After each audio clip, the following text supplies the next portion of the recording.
The real mastermind audio series episode number 5 x का पतन। चलिए शुरू करते हैं। रात के 2 बजे दिल्ली के बाहरी इलाके में एक सीक्रेट सेफ हाउस। गृह मंत्री अपने काफिले के साथ वहां पहुंचा। सुरक्षा चाक-चौबंद थी, चारों ओर सशस्त्र गार्ड, सीसीटीवी कैमरे और अंदर बाहर स्कैनिंग सिस्टम। लेकिन उसे नहीं पता था कि राहुल, सिया और विवेक पहले ही वहां घुस चुके थे। राहुल ने अपने ईयरपीस में फुसफुसाया, विवेक, कैमरे हैक हो गए। विवेक ने लैपटॉप पर तेजी से कोड टाइप करते हुए कहा, बस 5 सेकंड और। हाँ, अब कैमरे ब्लैकआउट हो चुके हैं। सिया ने पिस्तौल कसकर पकड़ ली। भैया, हम सही कर रहे हैं ना? राहुल ने एक पल सोचा और फिर कहा, हम सच को उजागर करने जा रहे हैं सिया, और सच हमेशा सही होता है। गृह मंत्री से आमना सामना। राहुल और सिया चुपचाप अंदर पहुंचे और गृहमंत्री के प्राइवेट रूम तक जा पहुंचे।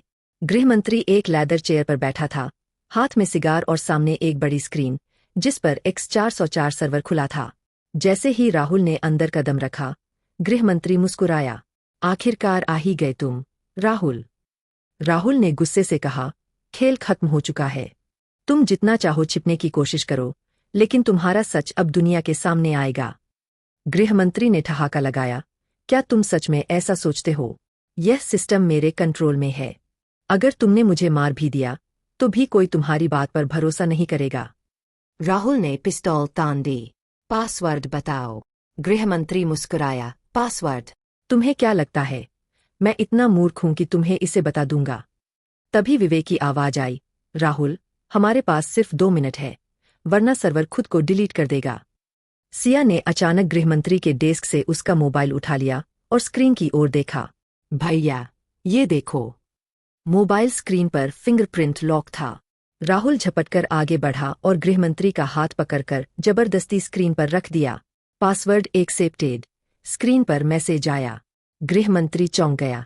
नहीं, यह तुम नहीं कर सकते। राहुल ने तेजी से डेटा एक्सेस किया और विवेक को भेज दिया। सिर्फ 30 सेकंड में X404 के सारे राज दुनिया के सामने आ चुके थे। देश भर के न्यूज चैनलों पर ब्रेकिंग न्यूज चलने लगी। बड़े राजनेताओं, बिजनेसमैन और पुलिस अधिकारियों की साजिश का पर्दाफाश। गृहमंत्री निकला एक्स का मास्टरमाइंड, सबूत हुए लीक।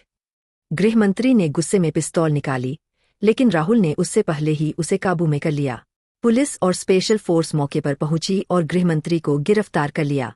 राहुल और सिया बाहर निकले। सिया ने पूछा, अब सब खत्म हो गया, भैया? राहुल ने ऊपर आसमान की ओर देखा।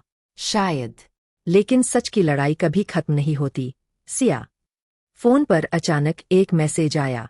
अच्छा खेला, राहुल, लेकिन यह सिर्फ एक मोड़ था। असली खिलाड़ी अभी भी खेल में है। एक्स। राहुल के चेहरे पर हल्की मुस्कान आई।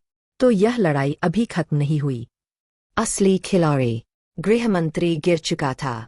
X404 का सच दुनिया के सामने आ चुका था। लेकिन खेल अभी खत्म नहीं हुआ था। राहुल के फोन पर आए अज्ञात मैसेज ने यह साफ कर दिया था, असली खिलाड़ी अभी भी खेल में है। एक्स। राहुल ने गहरी सांस ली। उसने सोचा था कि गृहमंत्री ही इस पूरे खेल का मास्टरमाइंड था, लेकिन अब उसे समझ में आ रहा था कि यह सिर्फ एक मोहरा था।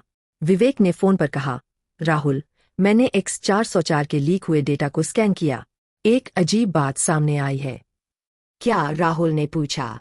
विवेक ने धीमी आवाज में कहा, इस पूरे नेटवर्क में एक कोड नेम बार बार आ रहा है, स्पेक्टर। स्पेक्टर? हाँ। ऐसा लग रहा है कि असली मास्टरमाइंड वही है। गृहमंत्री सिर्फ एक चेहरा था, असली ऑपरेशन कोई और चला रहा था। राहुल को समझ में नहीं आ रहा था कि स्पेक्टर कौन हो सकता है। तभी अचानक धायन। गाड़ी के शीशे पर गोली लगी। एम्बुश! भागो! विवेक चिल्लाया। राहुल, सिया और विवेक तेजी से गाड़ी से कूदे और पास की एक खाली बिल्डिंग में छिप गए। चारों तरफ से गोलियों की आवाज गूंज रही थी। कोई उन्हें मारने आया था। राहुल ने कोने से झांक कर देखा। कम से कम 6 हथियारबंद लोग उनकी ओर बढ़ रहे थे। सिया ने धीरे से कहा, भैया, हम फंस चुके हैं। राहुल ने दांत भींचते हुए जवाब दिया, नहीं, हमें इनसे बचकर निकलना होगा। तभी विवेक ने धीरे से राहुल के कान में कहा, मुझे लगता है कि मैंने हमलावरों के लीडर को पहचान लिया है। कौन? विवेक ने एक नाम लिया, जिसे सुनकर राहुल के पैरों तले जमीन खिसक गई।